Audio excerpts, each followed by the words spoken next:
This season's finale may be one of the most heartbreaking finales in the sport of F1. This finale had us saying goodbye to Sebastian Vettel, Mick Schumacher, Nicholas Latifi, and, for a while, Daniel Ricciardo. But it seems as though the heavens have heard our pleas, as not all hope is lost on seeing Daniel in the paddock for next season. So, where is the Honey Badger off to? Is it 100% guaranteed, or more clickbait to get our hopes up? Well, let's talk about it. But before we do, consider subscribing to the channel so you don't miss out on our latest uploads. Now that's out of the way, let's get started. These past 2 seasons have been a letdown for Daniel Ricciardo, to say the least. What was once seen as a genius move from both parties that many saw had the potential in resulting in a title has now crumbled and ended in an abrupt separation between the Honey Badger and McLaren. Since the announcement that the two will be parting ways at the end of the season, many fans were hoping and praying that Daniel's days in F1 wouldn't be officially over once the checkered flag falls in Abu Dhabi. And now that Daniel has taken his last checkered flag as a McLaren driver, the question still is, where will he be next season? In one of our previous videos, we had reported that Red Bull's head of driver development, Helmut Marko, had said that the team is in discussions with Daniel as a reserve driver for the team. And recently, Red Bull's team boss, Christian Horner, would be asked about Marko's comments. Horner would reply with, "We haven't signed anything yet, but Helmut in his enthusiasm has obviously announced it. I guess that means that Daniel will be joining us. Unless, of course, he chooses not to sign it. Daniel's a big character. It's been disappointing to see his performance this year. I think he would have wanted a lot more out of the season, but he's still one of the biggest names and characters in F1, and he obviously has a history of being a Red Bull junior. Just with the demands that are on the race drivers these days, from the marketing perspective alone, we're very active as a team. We do many show runs and events, and to have a driver of Daniel's profile and history with the team within the group is only an asset for us. It means that he keeps in touch with F1, and we'll obviously be using him on the simulator as well, and he'll be attending potentially some events, of course, if he does sign the contract. But I'm sure that will all become clear in the event of him signing a contract.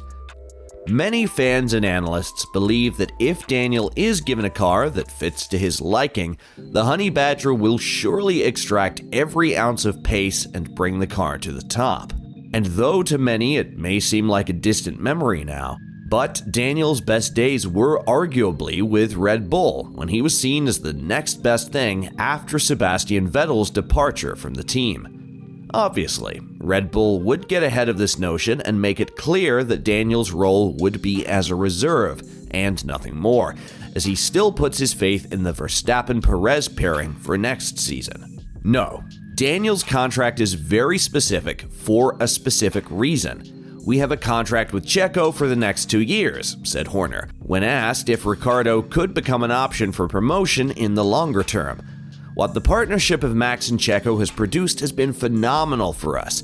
The 5 1-2 finishes so far this year, the Constructors' Championships that we hadn't won for 8 years, is a phenomenal achievement. And obviously the combination of both drivers' points contribution. The two drivers, they do have a good relationship. They've raced well for the team, and we've got no reason to see that being any different tomorrow or for the duration of their contractual commitment to the team thereafter."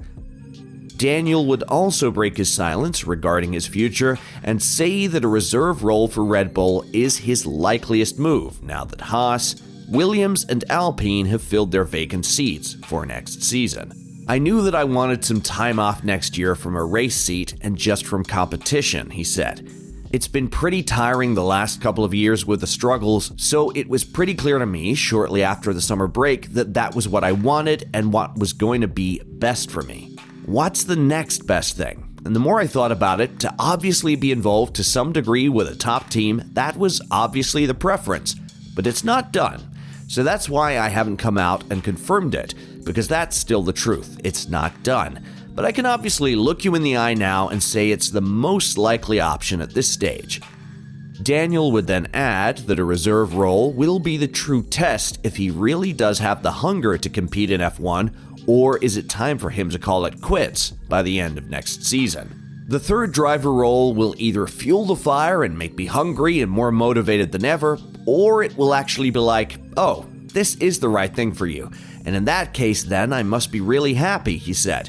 Because as much as you go through highs and lows of racing, I'm still very happy with life and am privileged to live a good one. So, if next year I'm not interested in coming back, then I must be doing some really cool shit. Last season was already quite difficult, but this season was more difficult again. So then, the more time that passed, the more I felt like, as much as I love it, I want to make sure that I'm doing it at my highest level and with, let's say, the freshest approach possible. Looking at next year, it's 24 races. It's more and more demanding this season. So as much as I love it, I think if I get jumped back into another situation, I might just not be the best version of myself. That's why the more I thought about it, the more I was like, to jump back in and to, let's say, rush it just to be racing probably doesn't do myself justice, or whichever team perhaps I would race for. Daniel would also confirm that he wouldn't be attending all 24 races next season, as he wants to take some time for himself and get away from the madness that is F1. The role I'll have will not be 24 races, he told media, including Planet F1. If I was there 24 races, then I'll probably be on the grid racing. So I wanted to make that clear that, look, I want to still be involved, but I need personally for me, for my own headspace, I need some time away from, let's say, the travel and everything. He would then be asked which races he plans on attending next season. And as many expected, Daniel would reply with, Vegas. I'll invite myself to Vegas, even if a team doesn't. I'll be there. Like Australia, some parts which are no-brainers for sure. Also, in the commercial side, I have partners on that, so I'll still be around a handful, but let's say at the most a dozen. And to end this video on a more positive, non-depressive note, here is what Lando had to say to Daniel after the Abu Dhabi Grand Prix. Danny Rick, it's been a pleasure, my friend.